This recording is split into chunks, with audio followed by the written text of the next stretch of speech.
Hello, ladies and gentlemen, my name is Render Technician, and this is a impressions video of Star Wars Battlefront. This is for the beta.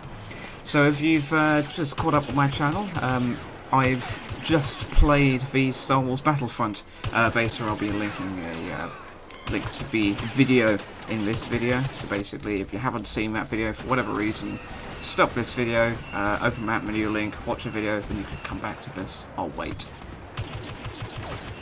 Okay, that should mean that everyone here is supposed to be here, so let's go on with this. So first things first, the graphics are absolutely incredible. It's one of the best graphics I've seen on PC, right next to things like Crisis 3 and Battlefield 4.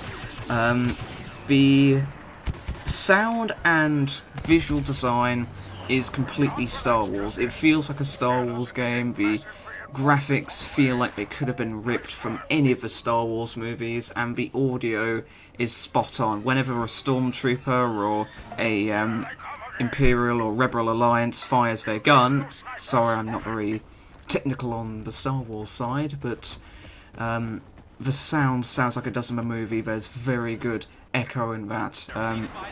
The TIE fighters, even though I only played with it for like 10 seconds, and it was 10 seconds of what the bloody hell am I doing, it was still 10 good seconds of that. The controls need to be mastered, and I think the controls need to be a bit more simplistic and more understandable, and I think EA needs to say, hey look, this is how you actually control them, or some kind of training or something like that. My favourite part of Star Wars Battlefront, the beta, I've got to say, was the survival mode. If you're a fan of Call of Duty Black Ops Zombies, or Call of Duty Modern Warfare Survival, or Exo Survival from Advanced Warfare, then you are going to enjoy this mode. I'm thinking of getting Star Wars Battlefront for just this one mode. It's a lot of fun, and again, the aforementioned sound and graphics just makes it such an enjoyable experience, and the game really captures the fast-pacedness of Star Wars, so it feels tense, and it feels, it feels tense and energetic and all those other words which business and marketmen like to use. The part of the game I didn't like, however, was the multiplayer mode. It was, again, EA, it was insanely glitchy. I only played 3 matches. 1 wouldn't even load, and 2 I got kicked out of in less than 10 minutes, so if you're buying the game primarily for multiplayer, then I would suggest you maybe wait a month after release before embarking on playing it. But again, if you're on PC, there's so many discounts, you potentially could get it a lot cheaper than all the people on consoles will be playing it at.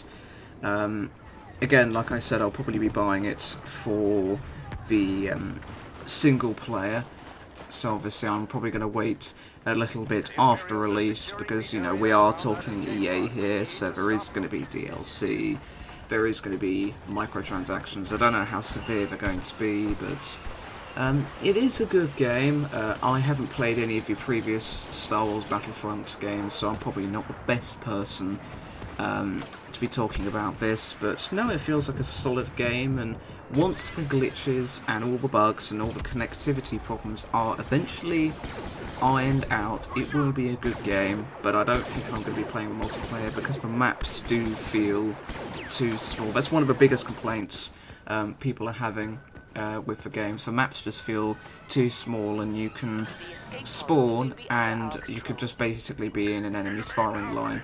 And another major problem I was having is, again, like I said, I played for maybe 20 minutes and I found a TIE fighter once.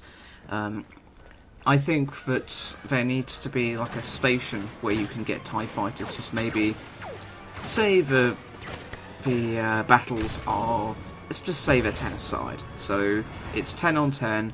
You have 5 TIE fighters and 5 Imperial not Star Wings, whatever they're called. Again, sorry, I don't have the Star Wars technical knowledge. But anyways, you have 5 of the Sith ships and 5 of the Imperial ships. So you have 5 on the floor and 5 in the air, and obviously when one comes to a crashing stop, another one will spawn so one can take the place. I think that'll be a lot fairer system than finding a random icon on the ground, because then you'll end up with like 3 TIE fighters and maybe 1 or 2 Imperial fighters, and it just isn't very fair, because it's going to give one side a more strategic, unfair advantage, and that's probably going to put players off. So that's one thing I'd say to EA.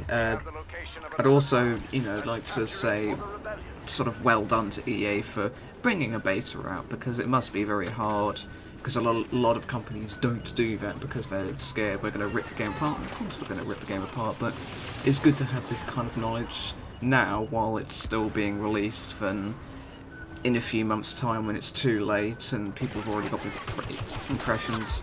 I would not be surprised if EA fixes these balancing issues before release, and obviously they want to get a rough feel of how many people are going to be playing the game. They've got that, so the aforementioned connectivity issues should I'd like to see them gone by the release. I don't want a repeat of SimCity and Battlefield 4, but only time will tell. I think the game releases on November the 20th here in the UK, so I'm going to keep an eye on that date and make sure that it all looks good. Obviously I know EA is going to have a lot of competition as well, from things like Call of Duty Black Ops 3 and Fallout 4. I don't know the exact release dates of those games, but I'll make sure to research that and put that in the description. So that's my overview and impressions of the game. If you're looking at getting it for survival mode, it's absolutely brilliant. Get it day 1. In the survival mode, I encountered 0 glitches. It was all good. If you're thinking of buying it for the online mode, I'd really recommend waiting. Again, I don't know much about EA's plans with this post-release microtransactions DLC. They've been very light on those things recently, so only time will tell. Okay, well that was my impression. Thank you very much for watching, and I'll see you in the next episode, and take care.